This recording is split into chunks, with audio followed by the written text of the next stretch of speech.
Hey, assistant coach, how are you guys doing? It's me, CaniSports, and welcome back to the Coach to Glory. Boys, let me know in the comments down below what the next episode is in your language, because Nivin has said, remember when Johnny used to ask what episode number it is in your language, and also tell the player of the episode. We're bringing that back, boys. We're bringing that back. Thank you very much for letting us know in the comments down below, as you always do. So we're going to bring that back, and also we are going to chase down the title. Serie A, we messed up in the last episode. We slipped up for a few seconds, and seconds, what was that? Seconds. And you can see us on 27 points, Atalanta on 27 as well, and surprise surprise, who's our next opponent? Atalanta. Now we are not too far away from the upcoming transfer window. We're only 2 months away. I'm going to try and get there as fast as I can, people. We have been quite slowing down in the past few episodes because we had so many games to actually play, because we were up against the biggest teams all the time. We played against Inter, we played against Torino, we played against Lazio, before that Napoli, I think. Yeah, Juventus, Napoli, Roma, so many big teams to play against in the Serie A. In terms of FIFA, man, it is such an enjoyable league to do a career mode in, and I love it. I genuinely love it. Most importantly, guys, though, I hope you guys are all safe. I hope you guys are all taking measures. I know that in the UK, apparently from today on, there's no more school. But yeah, man, it's a tough situation, but we will all get through this together. We just gotta stay calm. Don't panic. Just do the right measures, and we'll all hopefully be fine. Now, as always, if you guys are enjoying the episodes, hit that like button, and of course, subscribe to the channel if you are new, and if you want to continue to watch this content, and hopefully this weekend starting the new Become a Legend series. I'm going to do a stream where I actually talk about what we want to do with the Become a Legend series, how we want to set it up, what the name of the character is going to be, where he's going to be from, and all that good stuff. We're going to set that up on stream, so follow me on Twitter, link in the description down below, or on Twitch, link in the description down below, to be able to tell me and help me with the creation of the player itself in these upcoming days. Might even be tonight, just letting you guys know. In terms of fan objectives, the new Kaká is on 9 out of 20, Argentinian Alliance is on 26 out of 50. We are getting there slowly but steadily. The boys are chasing down that objective halfway through the season soon, and hopefully halfway through the objective as well on both of those. Basically impossible is looking pretty impossible, as DX Arkin is saying. That objective, basically impossible, is looking impossible. You can't get a clean sheet to save your life. Yeah, true. True. The only way we are getting clean sheets right now is in games that we don't actually play ourselves. We are not too far off, though. It seems like every team is struggling to keep clean sheets. We are at 3 clean sheets, and Castells is at 5. If we can get up to 4 and just have that 1 game gap between us and Castells, maybe at some point we can actually pull it off. In the last episode, there's another comment coming in from Tips and Tricks, and he says, Johnny, you haven't played Benacer in this AC Milan career mode regularly. Will he be getting game time soon, as he can grow his overall? Now, first of all, as always, the issue with players being on the bench and not getting much play time is the fact that there are much better players on the pitch. Now, here is the biggest issue. Kessie has 99 stamina. There's no reason to sub him off in any game. Paqueta has 91 stamina. Again, no reason to sub him off in any game so far. So the reason why Benacer isn't getting any playtime at the moment is the fact that we just don't need him at the moment. He just doesn't fit into this team as a substitute. Most of the time when we bring in substitutes, we have the ones like Gakpo, Diaz, and Aribo, and then Leao is like the 4th option, and then Benacer becomes like the 6th or 7th, because I probably have to sub in Nogueira Jr. or Kenny before I need to sub off Kessie and Paqueta. But Benacer does get plenty of playtime in the reserves team, which is playing quite often. I mean, you guys might not realize this, but if we look at the appearances, Benacer should definitely be up there. He's on 10, so he does play a bunch of games, just so you guys know. He's not just sitting there and doing nothing. For people who haven't realized, he just hasn't really had a special moment to like point out, oh, there he is. But yeah, he is getting plenty of play time, and in the first team it's going to be a tough time for him to get in there because again, the stamina on the both midfielders that we have is just too good. First against second, a very tough situation to be in after that loss against Torino. I am a bit worried because our defense has been a shambles, and talking about that, there is the fan cam once again from Redman Alex. He is stepping up for the YouTube channel members, coming in with the fan cams all the time, and he's gonna let us know his opinion on the defense right now. Shame about the loss against Torino. Questions have got to be asked about the defence, definitely. Caldara and Demiral just feel like the next Otamendi and John Stones. Absolutely terrible, and decisions need to be made in January, big time. So as you guys could see, he isn't happy with both the defenders, which is interesting. He is thinking that Caldara did really bad and that Demiral did bad. I personally, when I was playing the game, I don't know if you guys have seen all the clips, of course, but many times Demiral is chasing people down, putting in perfect tackles to stop them, while Caldara was the one where I felt like he just wasn't doing well. Even though he's the higher rated centre back, his positioning at times and his desire to get to the ball just wasn't enough, and he's the captain of the team. If I have a captain of the team, I want him to be the most aggressive on the pitch, but sadly he didn't show that at all. Now again, it seems we're playing against a 3 at the back with Zapata up front. Zapata, currently one of the best goal scorers in the league for Atalanta. He is up there with Muriel, who also had scored a lot of goals. Malinovsky behind them. Melendo down the right, a player that we used in the past and didn't like at all. Dwight McNeil playing for Atalanta down the left. Diakabi, Sutalo, Betella, Golini in the defense. Now I gotta say, I don't know any of those defenders apart from Diakabi, so this could be an interesting matchup for us. Oh, that's way too easy. My God, Dwight McNeil, Demiral, lovely, gets the ball away straight away, but that's exactly what I'm talking about, man. We are getting attacked way too easily here. Dybala, Saracho, Dybala, no, that's not Dybala. That is Dybala. Go on, Dybala, left foot, bang it. Oh my God, that tackle. That was insane. He just got there, perfectly timed tackle as well. Atalanta straight away showing their true colors. I cannot stress enough how important this game is, guys. I mean, oh no, stop him, Kessier. This game is not something I can lose just like we did against Torino. We don't have that possibility. We can't be dropping 3 points back to back. I do feel a huge desire to get the 3 points here to keep our first position, because a lot of the big teams like Juventus and Inter are not going to drop too many points this season, and for that we have to do our best and beat them as soon as we can. It is David Neres now. David Neres cuts in, loses it, unlucky. Yes, we got it. Saracho asking for the run of Neres. Neres, can you get that? It's going to be a little bit too fast actually. He does get to it. Neres, beautiful dribbling. Bring it in. Who's that? Paqueta, finish, Jota hits the post. Jota onto the post. He was offside anyways. 19th minute, the first good attack of the game, boys. We do need these 3 points. Come on! They are marking very close though. It is constant pressure that I'm seeing from Atalanta. Oh, Neres, come on. That's his. David Neres. He's going, plays it. Saracho. Finish, and it's a goal. Saracho, he scores again.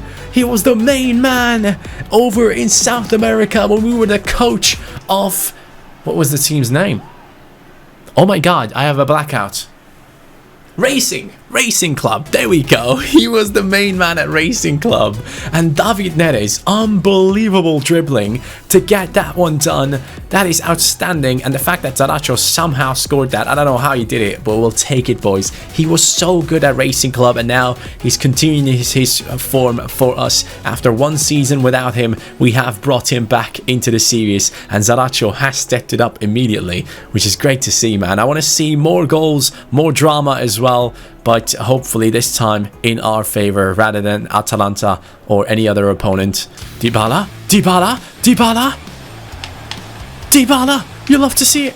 Dybala, Oh, Dybala has done it. It's 2-0. Atalanta. I'm showing you who's the boss in the Serie A right now. It's that man, top scorer, 11 goals in the Serie A right now for the Argentinian phenom. Look at it. He's getting past the defender once, drags it away from him, and finishes it with his right foot. Dybala, bicycle kick last episode, and this time he is just showing the composure that is needed in a position like that. We need people like him who are as high rated and just can put that pressure on the defense of our opponents. David Neres and him are my favorite players at the moment in here, alongside Kessie, who has been incredible. Come on, yes, Caldara for once, actually putting in a tackle. That was very important. Dybala now with the ball to Paqueta. Paqueta back to Dybala. Dybala on the bicycle kick again. Yes, let's go. Dybala is on fire. No one will stop this man. Of course, it's the signature celebration, boys. AC Milan destroying Atalanta in a way that I did not expect at all. The three at the back formation just gets out-countered so many times. What a ball by Paqueta. Pinpoint accuracy. Goalkeeper tries to come out, realizes he is not going to get there, and Dybala with the finish. 3-0. Yes. I do honestly believe it's about the counter-attacking, man. It's the counter-attacking that is taking these teams apart. Jota! Oh, good defending. It's just like they push forward a little bit too far and they just don't realize what they're doing. It's like, I wish there was a system in the game where the AI would kind of understand what's happening. Like the fact that it's getting countered all the time and change tactics. But right now, that doesn't seem to be a thing. It should realize, like, when is it conceding goals? Is the team conceding goals when there's only 1 or 2 defenders inside their own box? That probably means they're getting countered. If there are 5 to 6 defenders inside the box when they concede the goals, that probably means they're conceding some long shots and should push further ahead. Something like that. A system that kind of understands what's going on in the game so that it can adjust to it accordingly, making the games even tougher, not just in terms of a difficulty with how the players move and how they shoot and all that stuff, but also the intelligence of the players and the coaches of the other teams. Oh, there's a little bit of space here down the left. Reece James has pushed a little bit too far ahead. This guy, I cannot stop him, whoever he is. Fernandez. Reece James, let's go. Good job. For once, we actually got a touch on the ball. Ooh, that's an opening. That's a good pass. That's another good pass. What's happening here? Can we stop this, please? Caldara out of position. That's a great ball inside, and that's a goal. Well, I don't... Like, could I have done something there? I really don't know. I don't know if I could have done anything in that one. Again, the first half, we seem to dominate. And the second half, when our team's stamina depletes, it seems like we're just too late on everything. It just seems like our defense can't handle the pace of the passing and the pace of our opponents in general when it comes down into the second half. Maybe that's something that with the ultimate difficulty is becoming a little bit tough, because as you guys know, your opponents are 99 rated when you play on ultimate difficulty, which probably means they have 99 stamina as well. So it generally makes sense that the second half is much tougher than the first one. Atalanta. Oh, whoa, whoa, whoa, whoa, whoa. I don't know what to do here. I'm just taking steps back. I'm scared. I'm scared to push them and try and put a tackle in, because I know for a fact as soon as I make one step forward, he's just going to move the ball to the side and get past me and shoot.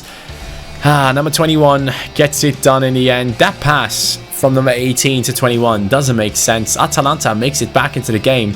We were 3-0 ahead, and now Cornelius has scored against us. All right, now...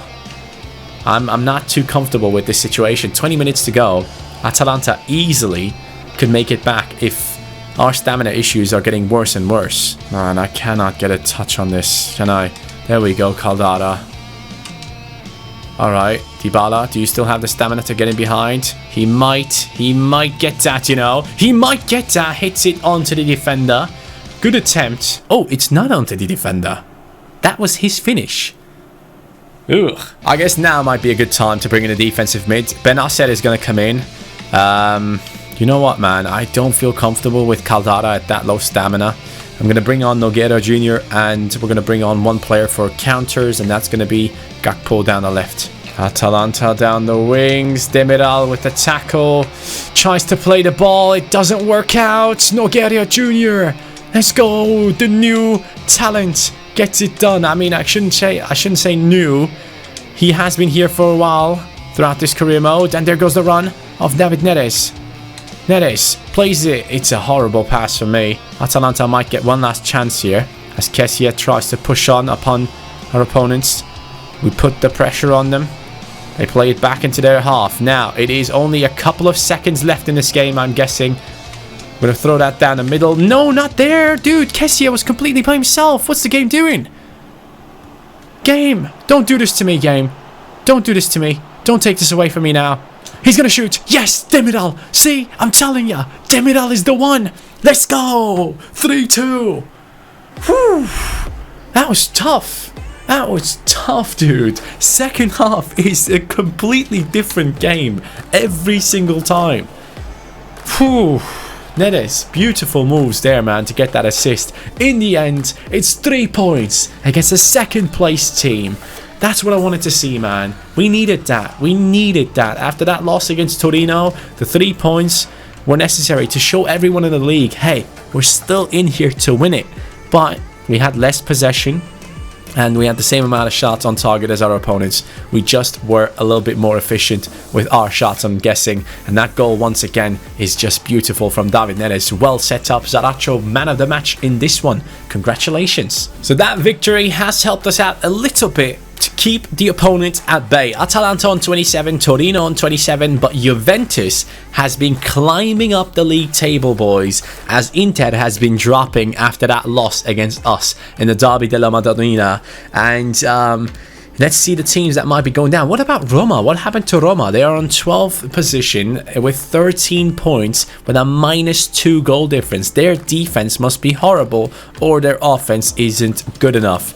But we are currently doing a good job with 40 goals scored, 19 conceded. Of course, we concede way too many goals. I have to admit to that. But I'm still very happy with our performance overall. As long as we get 3 points, I don't care if we concede many goals. But of course, would be nice to get some clean sheets along the way. But right now, that's not happening. Demiral goes up to the 82 rating. He is definitely the best defender in the team at the moment. Oh, well, would you look at that. Torino has taken over the first spot now after that one. Fiorentina, which position are they in? They are in the 10th position. I probably shouldn't be too scared of Fiorentina considering we are playing at home. We do have a game against Trabzon as well and a game against Sassuolo. To be honest with you guys, I want to get through the month of November right now. I want to get closer to the transfer window, as close as I can do. And we do have a bunch of matches that just don't look entertaining. I want to give you guys entertaining content, and I don't want to give you guys content that you just don't look forward to. So we're going to go through these games right now as we talk about a few different topics. I'm guessing we can do this in like a podcast type of mood. Now, let's talk about Call of Duty Warzone. I know everyone, by the way, 3-1 victory, massive, love it, 3 points again. Everyone is playing Warzone right now. I'm playing it on stream myself with my friends, and it has been such an enjoyable experience. Like, genuinely, guys, I can only suggest to you to hop on that game, have some fun with your friends, because it is such a different experience to FIFA. On FIFA, man, yes, career mode, I guess you can't really complain that much because you have a consistent experience within the game mode. But Ultimate Team, my god, whatever they do, man, it's like they just don't understand that right now people are sat at home and they have a huge opportunity to come up with content to keep people engaged and to keep people entertained during times like these. What do? They're bringing out the Team of the Week moments thing, which is there to replace Team of the Week because obviously it's not included in FIFA anymore due to no games being played.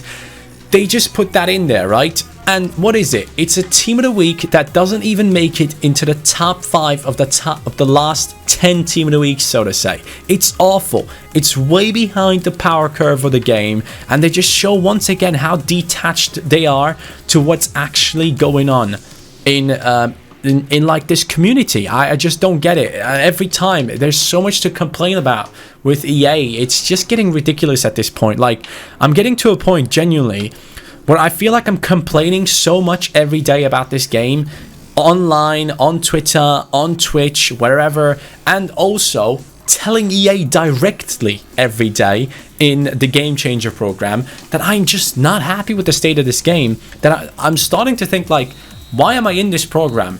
Why am I in here if I'm saying so many things and nothing is changing? What's the point in me being in this program? I might as well go out there and get a coin sponsor and earn some more money and basically double my income, rather than just sitting there complaining about something all day and nothing actually happening. Like, I just don't see the upside. I just don't see how we are actually influencing the game, and it's sad. It's sad because I honestly went into this thinking, oh yes, I'm gonna change things. I'm gonna be like, yeah, I'm gonna tell these people this is the issue, this and that. And yes, we have fixed a lot of things that were issues in career mode, even though it takes a long time.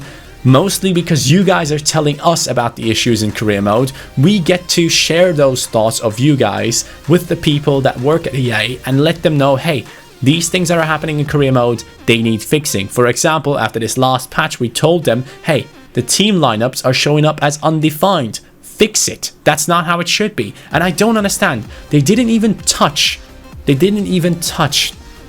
career mode with their patch, but it somehow still broke career mode. How does that happen?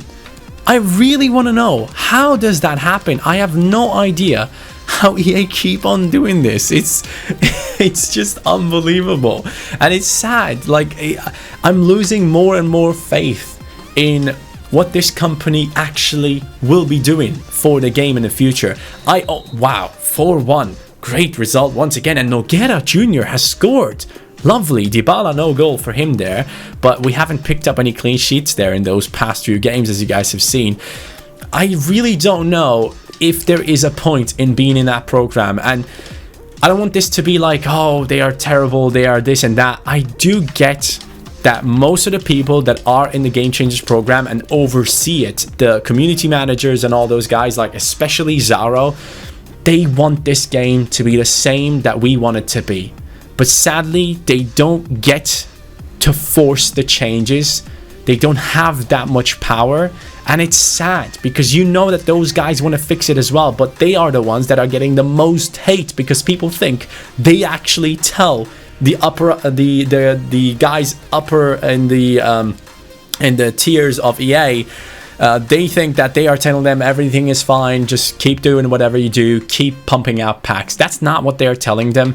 But yeah, man, it's sad. I could make so much more money if I would be making coin sponsors and all that good stuff, but I don't want to do it. I don't want to advertise coin sponsors to people because back in the day I had no idea what it actually caused. Now, since the past few years, I have realized that opening packs and all that good stuff like Ultimate Team can be gambling, and I don't want to push people towards spending more money on the game. That's just what it is. That's why I'm doing a Road to Glory. But we have Pepe Reina with an injury for 3 months. That's fine. We don't really need him necessarily. But yeah, man, it's been such a weird situation. I haven't really enjoyed what I've experienced in these past years as a game changer. The only thing that you get is hate from people on Twitter and in the comments and everything. People just think you're a yes man, and that's just not true. Most of the game changers, man, everyone constantly complains. Everyone in the game changer program, all I see is people just complaining. And whenever they do something right, whenever they actually give us something good, like the red player picks for the foot champs, where you got 10 wins for an extra pick, 18 wins for an extra pick, and then 24 wins for 3 picks in total as extra, we gave them props. We said, hey guys, you're doing a good job here. This is what we want to see. Reward people for actually playing the game. And then there's so much. 95% is us complaining, and I just don't know if that type of stuff will be ever fixed. And it's sad. The only hope that we have again is the fact that EA is not allowed to sell FIFA points anymore, because then if they don't make money off the game by selling in-game stuff, dude, trust me, they will be forced to make the best football game you have ever experienced in your life. So the day where EA is forced to take FIFA points out of the game, trust me, we are gonna have the best football game you have ever experienced, with so many things to grind for, so many things to do. In career mode especially, it's gonna be the best day ever, because they will have to keep people playing the game and buying the game, and the best advertising for it could be career mode. So yeah, man, I'm just excited for the future. Hopefully a lot of things will be changing in those terms. As we take a look back into the league table right now, after that talk, 36 points on our team right now, with 2 losses on our record. Juventus seems to be the team right now that is ridiculous. They have only conceded 10 goals while scoring 33. Inter is still the best defense in the league, but Juventus is very close to them, and they have just done a better job so far with avoiding that many draws as Inter have gotten them. Now, we will be simming through these 2 as well. I think it's going to be a 1-game episode at the end of the day, I am guessing. But I do feel like these things that I'm talking about are very important to kind of let you guys know what I'm thinking about the current situation of FIFA. I think a lot of people have a misconception of me being happy with the game and just being okay with the fact that I'm involved with EA. A lot of people think that game changers get paid. That's not true. We don't get paid anything. It's just not true. We don't get paid to say good things about the game. That has never been the case, and hopefully never will be. But I've never experienced anything like that from my experience in the past years being part of this program. But it's another 1-0 victory with Gakpo scoring here. A close one, actually. Inter have won 3-1. Roma has won 4-1. Maybe they're finally climbing the league table up again. But in this group stage in the Europa League, I gotta be real, our opponents just weren't good enough, and we are gonna be winning against Braga hopefully as well. If not, it's a 15-point group stage. That's great, but slowly but steadily we will be coming up against some big opponents. 5-0. Braga, you lost 5-0 at home. You alright, bro? If you guys want to watch a great video about this whole situation with EA, there's a video called The FIFA Job. Watch that one. It's like 40 minutes long. Enjoy it and just realize what's been going on with this game for a little bit. It is a quite interesting video. A lot of interesting things said in that video. FIFA Job. The FIFA Job. That's the name of the video title. If you guys want to watch that after this one, I would definitely recommend it. But right now, boys, you can take a look at the league table. We are in the first position with 39 points, 35 on Juventus. A bunch of games played that we simmed through because genuinely I am pretty sure that you guys don't care about matches against these sides who are not even in the top 10. We have beaten a bunch of them, but we haven't managed to get clean sheets apart from clean sheets against Trabzon here, which doesn't really count towards our objective. This one actually counts, I just realized. Serie A clean sheets for Donnarumma, lovely. And we have won the group stage with 18 points. Clear winner in that group stage, which is obviously a good thing. But in the next episode, guys, the transfer window will be opening up, and I cannot wait for it. Now the question becomes, who do we let go? After half a season, who do we feel like is expensible? I don't know if that's the right word. I don't even know if that was English. But who do you think could we let go in order to bring in other players into the team? I'm thinking Caldara, okay? I'm not happy with him. I would like to have a different defender in that spot next to Demiral, who has been very impressive and growing along nicely as well. So Demiral we're going to keep. Caldara we will possibly let go. Benacer is not getting much play time, but if we do have injuries for Paqueta or Kessie, Benacer will obviously be the main option to play, as Aribo will remain a substitution player.